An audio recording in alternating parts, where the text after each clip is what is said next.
Good evening and welcome to Urban State News at 7 p.m. My name is Fahima Kasim. Rays of hope for teachers sent home without pension.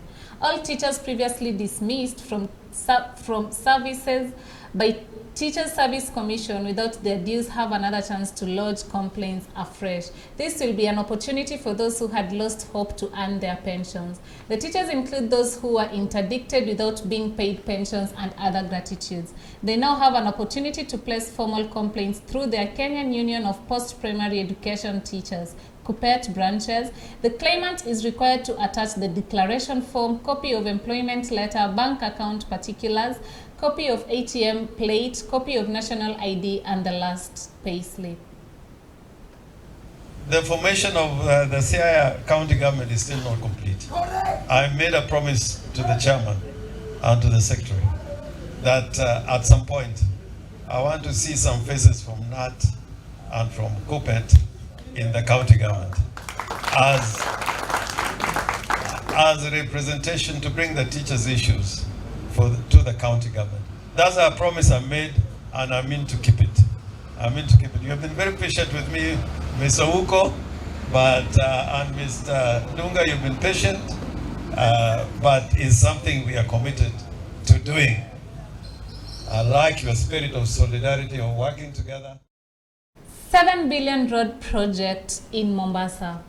Several infrastructure development projects are taking shape in Mombasa at unparalleled speed and are set to enhance its image as the gateway to East and Central Africa and as a tourism hub. The ongoing construction and upgrade of infrastructure projects worth billions of shillings by the national government is aimed at facilitating transportation of goods and passengers and boosts the coastal city's economy among the top major projects under development stretching across the seaside city, including the 16 billion shillings, 3 deckers Changamo interchange, the shilling 4.5 billion Makupa Bridge, and the 22 million shillings at Dongokundu bypass, also known as the Mombasa Southern bypass.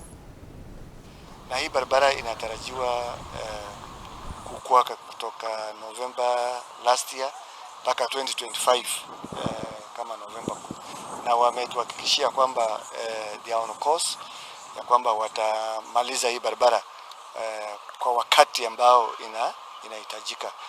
Kwa hivyo tumechukua habari ya kutosha.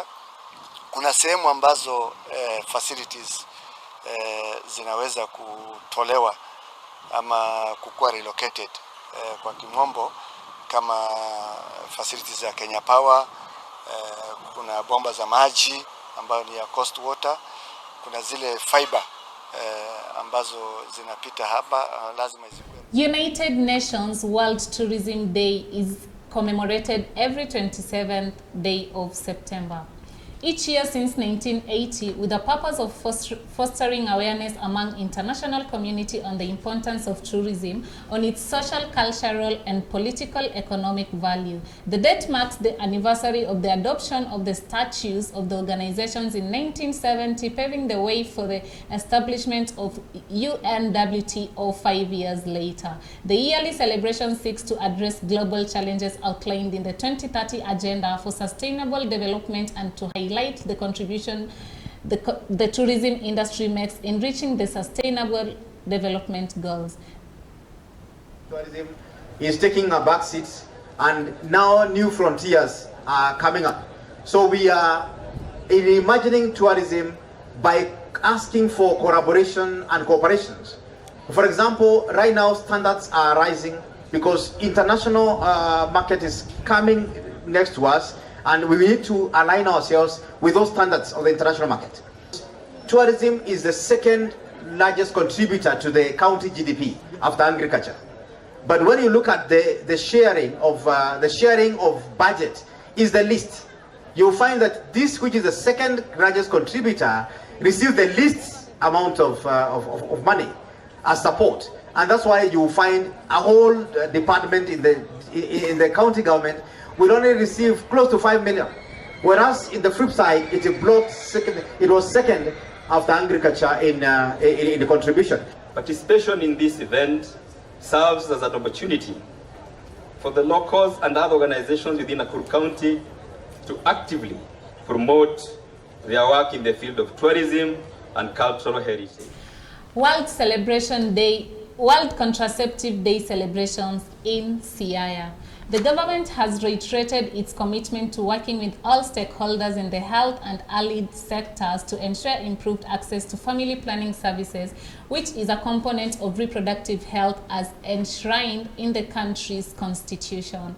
Ministry of Health Chief Administrative Secretary Dr. Rashid Aman said that the Ministry of Health has undertaken the bridge the financing gap on family planning through a formidable transition plan. According to the Ministry of Health, more than half of women using contraceptives at 54% use injectable as a preferred contraceptive method with emergency contraception and female condoms being the least at 1%.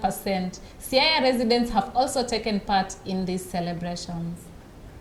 So that they could make options on the best contraceptions that they want to have. We are talking about the theme for this year's World Contraceptive Day to be, of course, the option. So the option that you need to make as an individual on aspects to do with reproductive health.